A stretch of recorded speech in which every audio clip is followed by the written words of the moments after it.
Hi everyone.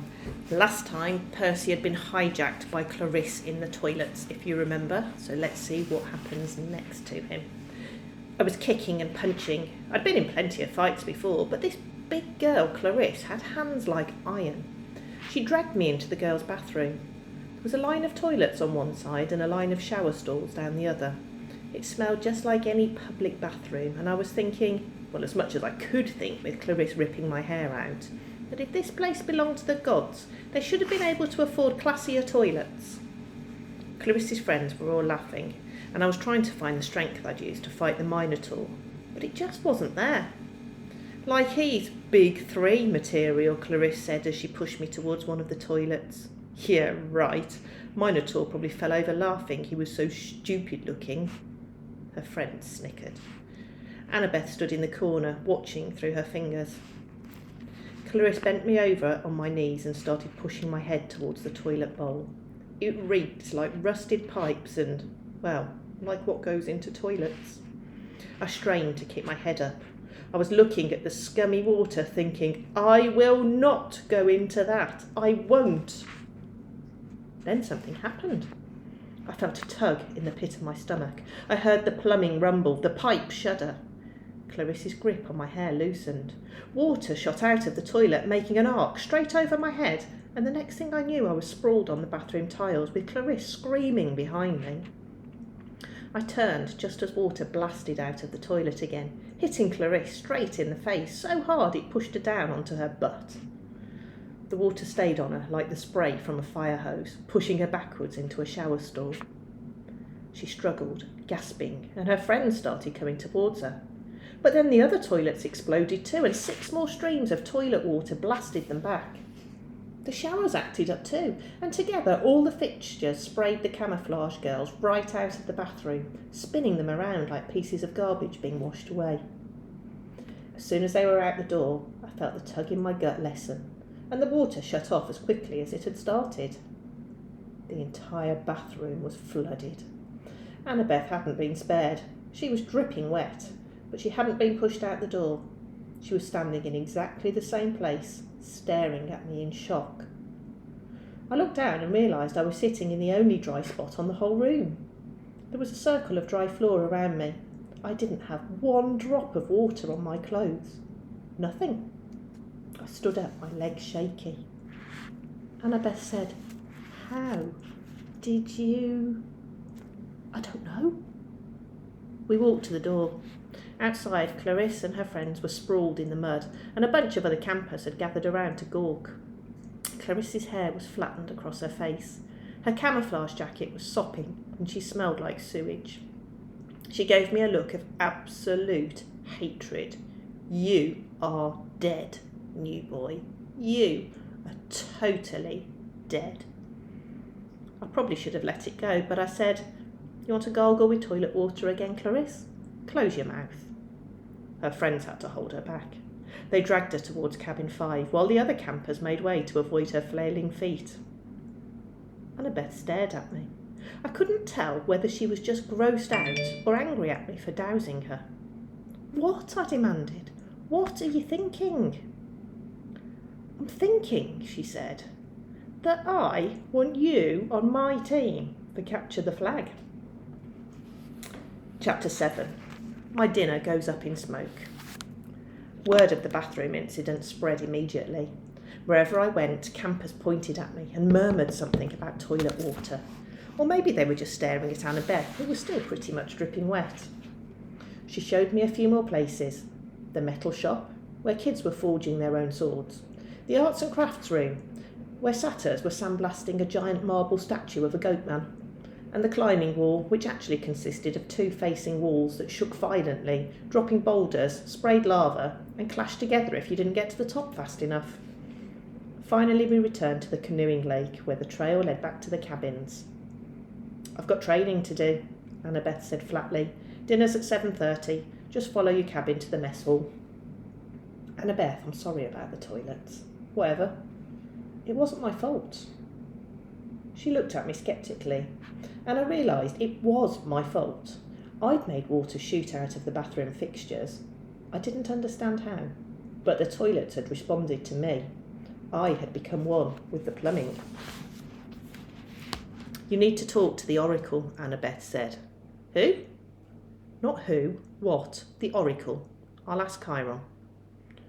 I stared into the lake, wishing somebody would give me a straight answer for once.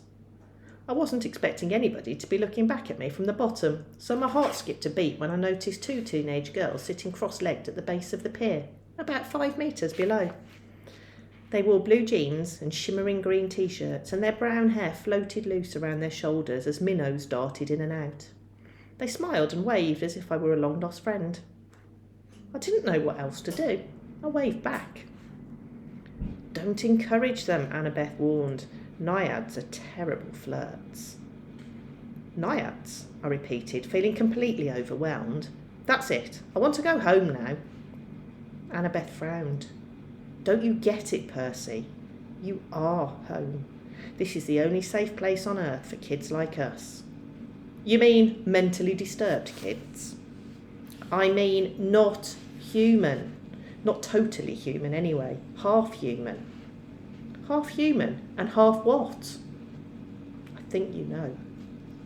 I didn't want to admit it, but I was afraid I did. I felt a tingling in my limbs, a sensation I sometimes felt when my mom talked about my dad. God, I said. Half God. Annabeth nodded. Your father isn't dead, Percy. He's one of the Olympians. That's crazy. Is it? What's the most common thing gods did in the old stories? They ran around falling in love with humans and having kids with them. Do you think they've changed their habits in the last few millennia? But those are just, I almost said, myths again. Then I remembered Chiron's warning that in 2,000 years I might be considered a myth. But if all the kids here are half gods, demigods, Annabeth said, that's the official term, or half-bloods, then who's your dad? Her hands tightened around the pier railing. I got the feeling I'd just trespassed on a sensitive subject. My dad is a professor at West Point, she said. I haven't seen him since I was very small. He teaches American history. He's human. What? You assume it has to be a male god who finds a human female attractive? How sexist is that? Who's your mom then? Cabin 6. Meaning? Annabeth straightened.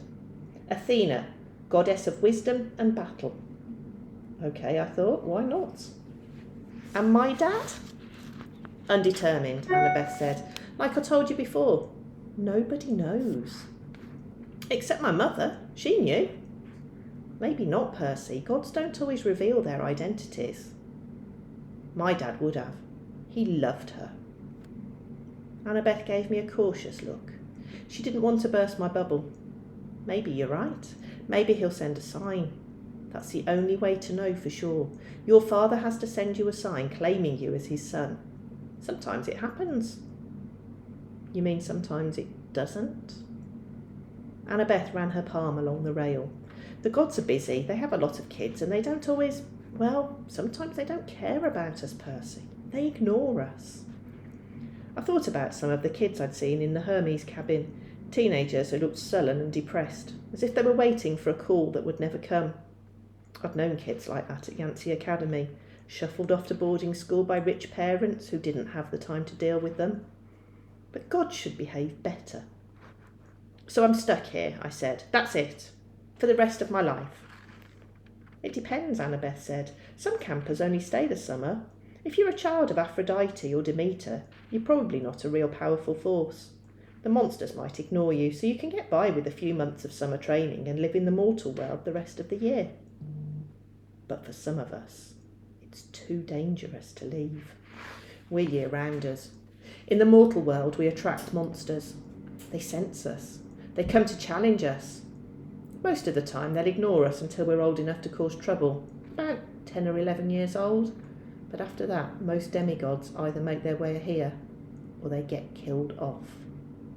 A few manage to survive in the outside world and become famous. Believe me, if I told you the names, you'd know them. Some don't even realise they're demigods, but very, very few are like that. So monsters can't get in here. Annabeth shook her head. Not unless they're intentionally stocked in the woods or specially summoned by somebody on the inside. Why would anybody want to summon a monster? Practice fights, practical jokes. Practical jokes! The point is, the borders are sealed to keep mortals and monsters out. From the outside, mortals look into the valley and see nothing unusual, just a strawberry farm. So, you're a year-rounder. Annabeth nodded. From under the collar of her t-shirt, she pulled a leather necklace with 5 clay beads of different colours. It was just like Luke's, except Annabeth also had a big gold ring strung on it, like a college ring. I've been here since I was 7, she said. Every August, on the last day of summer session, you get a bead for surviving another year. I've been here longer than most of the counsellors, and they're all in college. Why did you come so young? She twisted the ring on her necklace. None of your business. Oh. I stood there for a minute in uncomfortable silence. So, I could just walk out of here right now if I wanted to. It would be suicide, but you could, with Mr. D's or Chiron's permission. But they wouldn't give permission until the end of summer session, unless... Unless? You were granted a quest, but that hardly ever happens. The last time... Her voice trailed off. I could tell from her tone that the last time hadn't gone well. Back in the sick room, I said, when you were feeding me that stuff. Ambrosia, yeah. You asked me something about the summer solstice. Annabeth's shoulders tensed. So you do know something? Well, no. Back at my old school, I overheard Grover and Chiron talking about it. Grover mentioned the summer solstice. He said something like we didn't have much time because of the deadline. What did that mean? She clenched her fists. I wish I knew. Chiron and the satyrs, they know, but they won't tell me. Something is wrong in Olympus. Something pretty major. Last time I was there, everything seemed so normal. You've been to Olympus?